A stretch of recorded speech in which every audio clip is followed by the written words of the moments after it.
이강입니다. 예수님의 목회, 예수님의 목회. 늘 예수님을 생각해야 돼요. 제가 지난번 특강에서도 그런 표현을 썼습니다. 우리가 예수님 같이 설교하려고 하지 말고 예수님에 대해서 설교하자. 예수님에 대해서 설교하자. 목회학도 마찬가지입니다. 예수님의 목회, 나의 목회가 아니에요. 예수님의 목회를 우리가 배우자는 것입니다. 그리고 예수님의 목회를 하자는 것이죠. 마태복음 9장 35절 이하에 보면은 예수님께서 세 가지를 말씀하셨어요. 가르치라, 가르치라. 두 번째, 전하라. 복음을 전하라. 세 번째, 치료하라. 그래서 오늘날 교회는 이 세 가지 슬로건을 걸어야 돼요. 첫째, 전하는 교회입니다. 복음 전하는 교회. 두 번째, 가르치는 교회. 세 번째는 치료하는 교회예요. 이 세 가지가 목회의 원리입니다. 예수님 이렇게 하셨어요. 자, 그러면 교회가 뭔데? 우리가 교회에서 목회를 하잖아요. 교회가 무엇인가? 교회는 여러분 잘 아는 대로 에클레시아라고 하죠.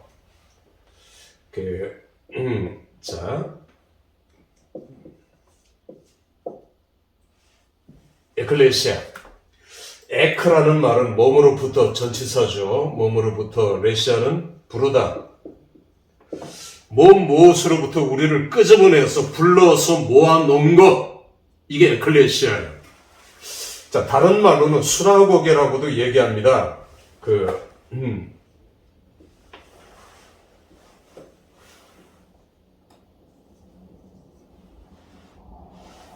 수나고게. 수나고게는 회당이란 말이죠. 회당.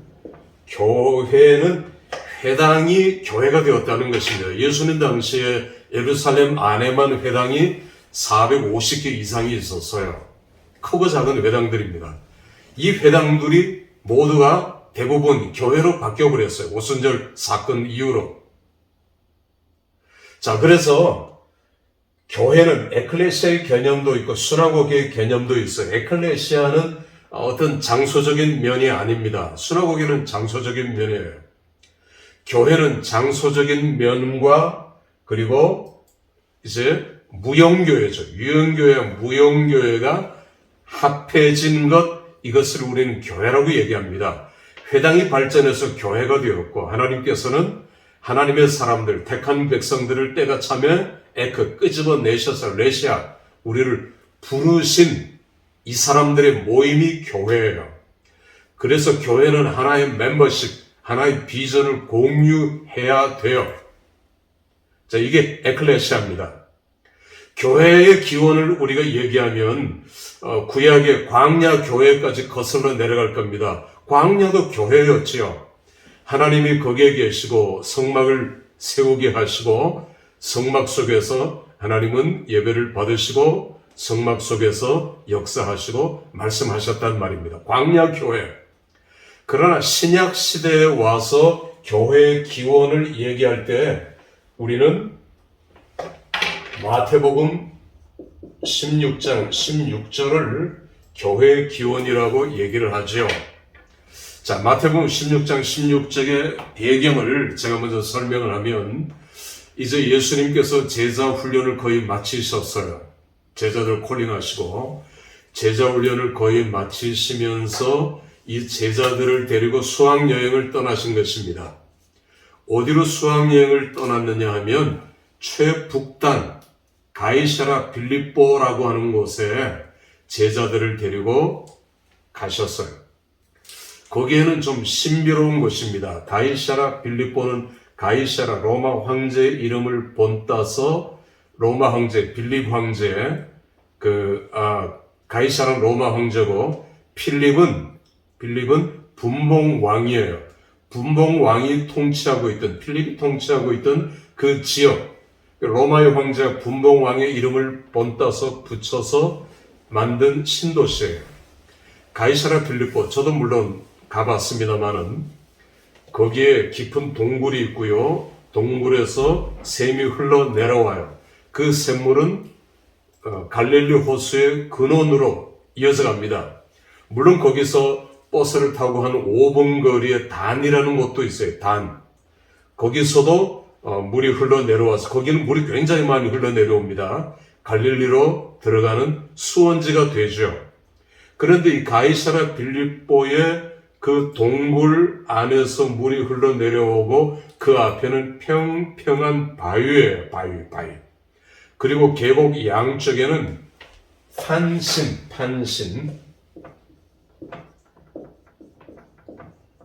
판신이라고 하는 우상들, 부조, 튀어나온 조각, 이런 것들이 이제 절벽에 쭉 늘어져 있고요.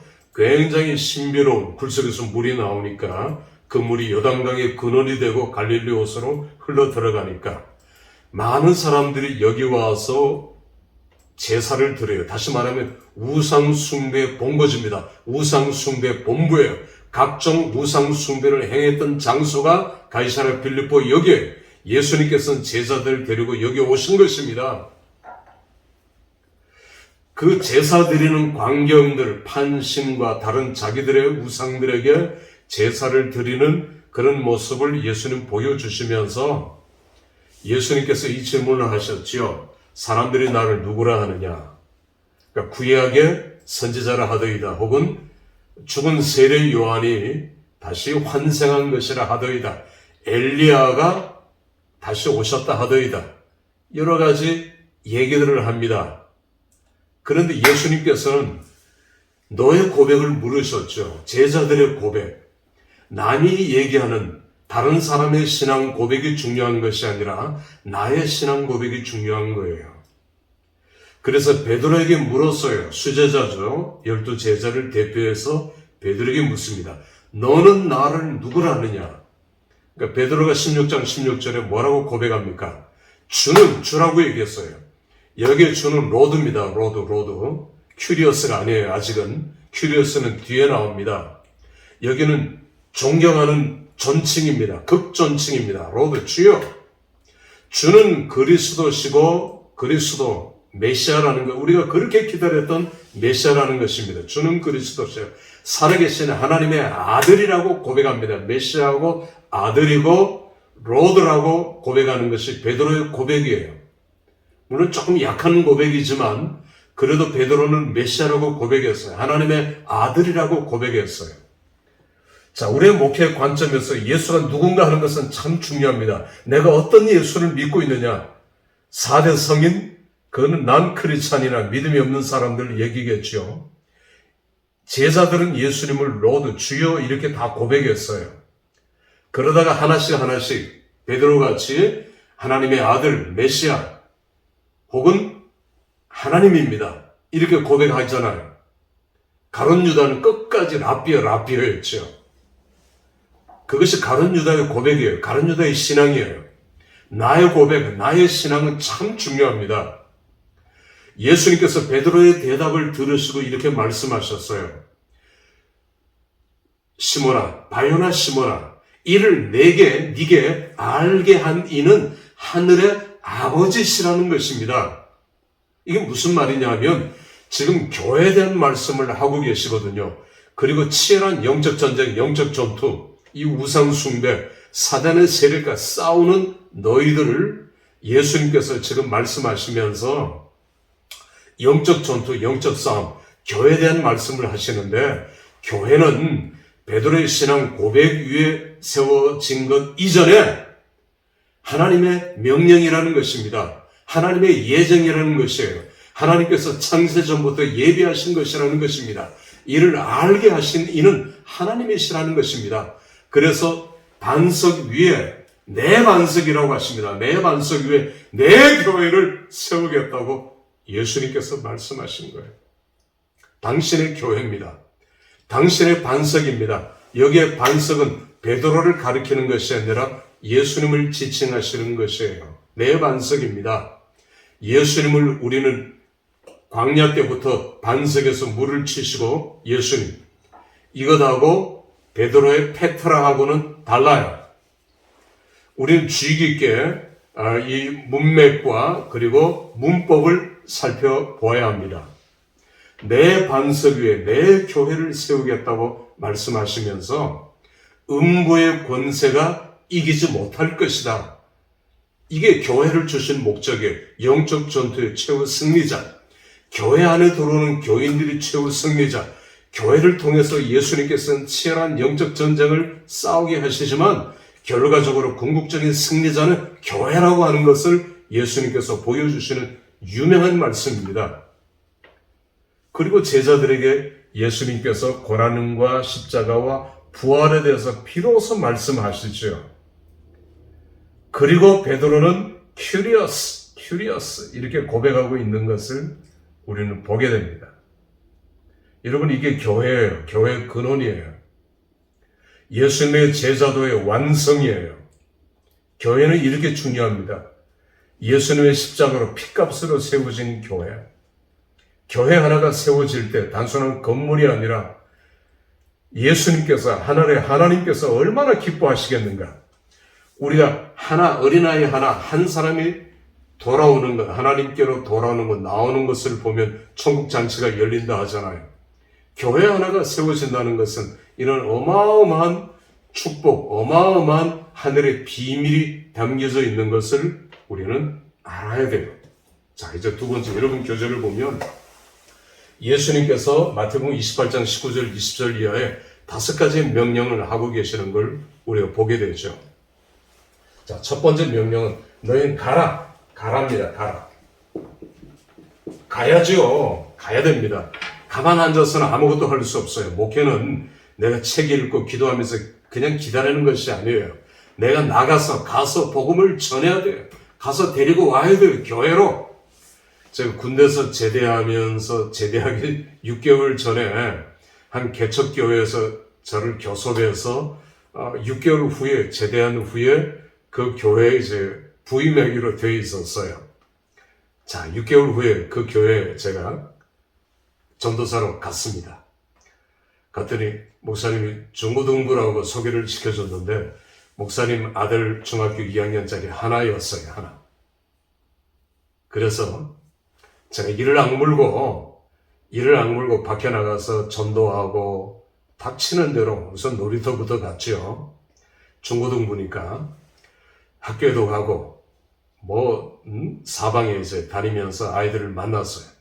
물론 목사님 아들 친구들부터 공략했죠.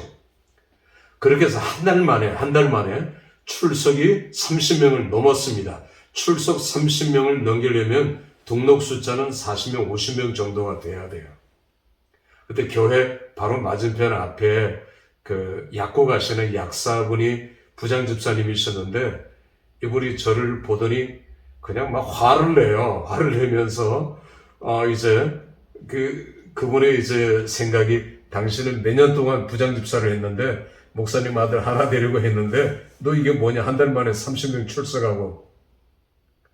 그래서 그런 놀라운 역사가 일어났거든요. 전 그때 생명 걸었습니다. 정말 아침부터 저녁까지 전도하고 다녔어요. 그런 역사가 일어났어요. 여러분 가야 합니다. 가야 해요. 책이나 보고 있으면 안 돼요. 기도가 중요하지. 기도만 하고 있으면 안 돼요. 그래서 예수님의 5대 명령이 있어요. 마지막 지금 승천하시면서 제일 중요한 유언과도, 그래서 The Great Mission 이런 표현을 쓰죠. 위대한 미션입니다. 위대한 명령입니다. 예수 그리스도의 대명입니다. 큰 명령이에요. 유언입니다. 마지막 명령입니다. 이런 표현들을 쓰죠. 가서. 두 번째, 제자 삼아라. 제자를 삼아서. 세 번째는 세례를 주라 라는 말은 이제는 구원을 얻게 하라는 말입니다. 세례를 주라. 네 번째, 가르치라. 다섯 번째, 지키게 하라. 트레이닝입니다. 여러분 여기 중요해요.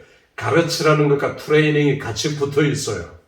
무슨 얘기냐면 가르쳐서 트레이닝 하는데, 훈련을 시키는데 변화될 때까지, 제자가 될 때까지, 예수님을 따를 때까지, 그때까지 가르치고 트레이닝 하라는 것입니다. 여러분 이건 매우 중요해요. 제자 훈련에 있어서도 매우 중요하고요. 안 가르치는 교회가 어디 있어요? 성경 공부 안 하는 교회가 어디 있습니까? 제자 훈련 다 하잖아요. 다 하는데 사람들이 변화되지 않는다는 겁니다. 왜 변화되지 않습니까? 가르치는 게 형식적인 지식의 목적을 두고 혹은 뭘 떼고 남이 하니까 나도 하고, 안 할 수 없으니까 나도 하고, 예수님 흉내 내면서 내가 하고, 이러니까 안 되는 겁니다.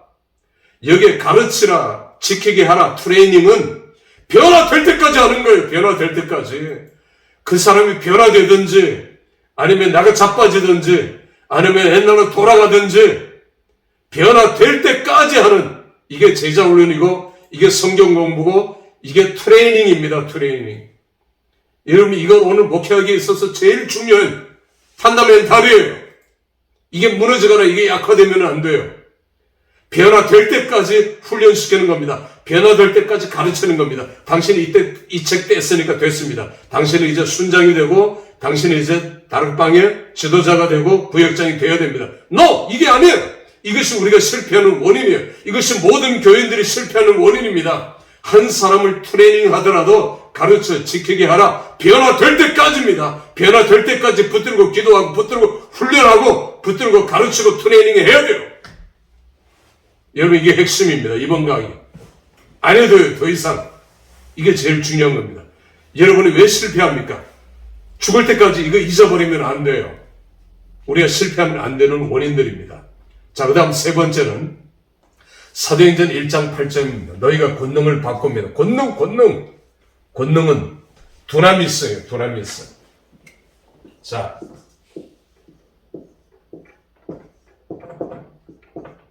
두나미스 권능이죠. 권능.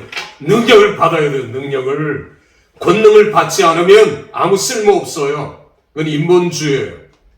능력을 받아야 돼요. 산에 가서 나무 뿌리를 하나 뽑든지, 동굴 속에 가서 뒹굴며 기도하든지, 하나님 앞에 능력을 받아야 된다. 권능을 받아야 된단 말이에요.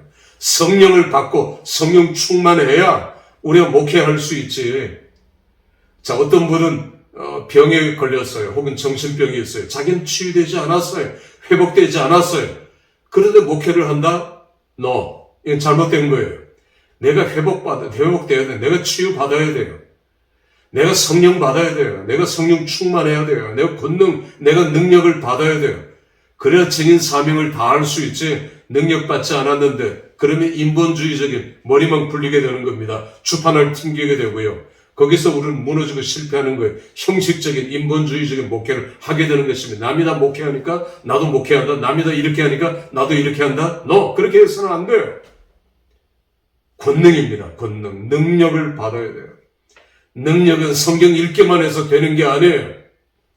이건 그냥 단순한 기도가 아닙니다. 하나님 앞에 그냥 뒹굴고 매달리고 옷을 찢고, 이건 미친 듯이 하나님 앞에 판타스틱적인 그런 기도를 해서 하나님과 엔카운팅, 하나님의 영과 내용이 부딪혀야 돼요. 만나야 돼요. 내가 그 자리에서 엎어져 하나님의 임재를 체험해야 돼요. 이사야가 그렇게 했듯이 하나님을 체험하고 하나님을 만나고, 그런 역사들이 우리 가운데 일어나야 우리가 목회를 할 수 있지. 뭘로 목회를 하려고 합니까? 뭘로? 그냥 가르치는 거예요? 그렇지 않습니다. 그냥 사람들을 어떻게든 모으는 기법, 그건 목회자가 아닙니다. 여러분, 이건 중요한 거예요. 이건 이제 피 같은 경험들이고요. 여러분들과 같이 나누려고 하는 말씀입니다. 자, 이제 예수 그리스도의 목회.